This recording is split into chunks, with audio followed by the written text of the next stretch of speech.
hamburger buns. They've already started to fluff up a little bit, okay? So they've already started to rise. So you take the sharpest knife you have. Paring knives work great. And then I just make just a few slits in the top. All right, nice quick kind of movements. All right, little quick kind of jerky movements here so that your dough will start to rise and it will start to puff up a little bit. Now the same thing with the hot dog buns. If you take it and you just score it down the center of each one, those are gonna open up as they rise. You can kind of see it already, okay? So we're gonna let these rise, and then we're gonna, as soon as they, probably in about 30 minutes. It doesn't take that much longer because the dough is active. It's been rising. You've punched it down. It's been rising since you've been rolling it out and whatever. So it's probably only gonna take about a half hour for these to puff up the way that we need them to be. And then they're gonna go into a 375-degree oven. And they're gonna cook about, well, it depends on your oven, like I said, but you wanna check them at about possibly the 10-minute mark. But we're gonna let these rise, and then I'm gonna come right back and pop them in the oven. All right, these are ready. They're ready to go in the oven. Like I said, I've got the oven preheated to 375 degrees.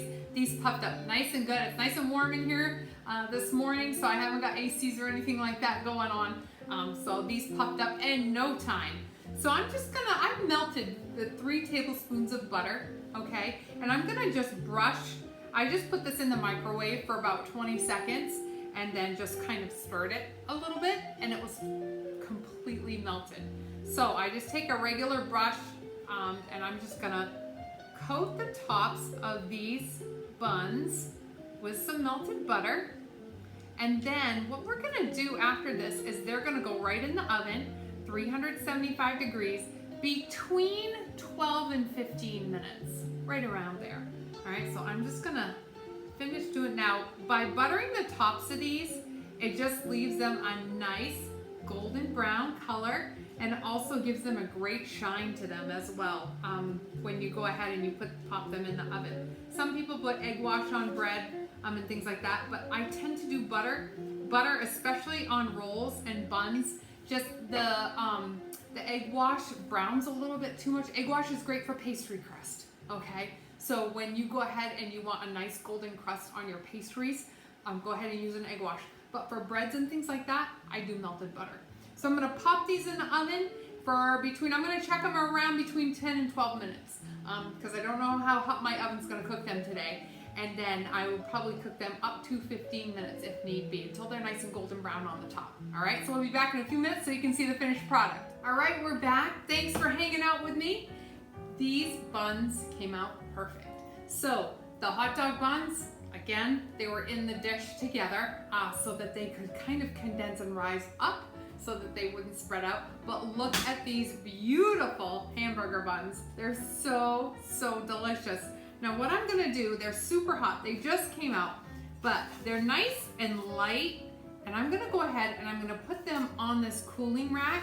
And what I'm gonna do is I have a little bit of the remaining butter left. I only used about half of it, which that's what you're supposed to do. And I'm going to brush the tops of these with one more coat of butter to kind of seal in the sesame seeds, but also just to give a nice finished shine to it, okay? So we're just gonna kind of dust the top, and a lot of the sesame seeds will kind of fall off, which is completely fine because you don't want a ton, you don't have to have a ton, unless you want to stick them all back on there, you definitely can. All right, so I'm just gonna kind of brush the tops. This gives a great finish to it. Now, what I'm gonna do with the hot dog buns is I'm gonna kind of just take a spatula, or you can use a knife if you want to, and kind of go down and cut these so that they're all individualized. And then what I'm gonna do is I'm gonna take my paring knife, okay, because I like the split top kinds, and I'm gonna go ahead and I'm gonna make a slice right where I scored it, right down the middle, so as it cools, it'll have that nice slice down the center. Ooh, that is hot. Perfect. Now, I'm gonna leave these right in the baking dish just to set for a few minutes. This has a little bit of sesame seed on it, but that's no problem at all. I'm just gonna kind of coat these with some of the remaining butter. Again, just to give it that nice shine. And then you're gonna see the finished product here. These came out just so great. So we are gonna have hot dogs and hamburgers tonight on the grill. All right, so let's spoon this out just so that you can see the finished hot dog bun. Perfect. And then we got another one right here. These are nice and light, soft. The dough is so soft and airy. And that's what you want. You don't want a heavy dough, because in your regular hot dog buns that you buy, they're not really heavy. They're nice and light, and this recipe is just perfect for that. They're fluffy, they're airy, they're soft.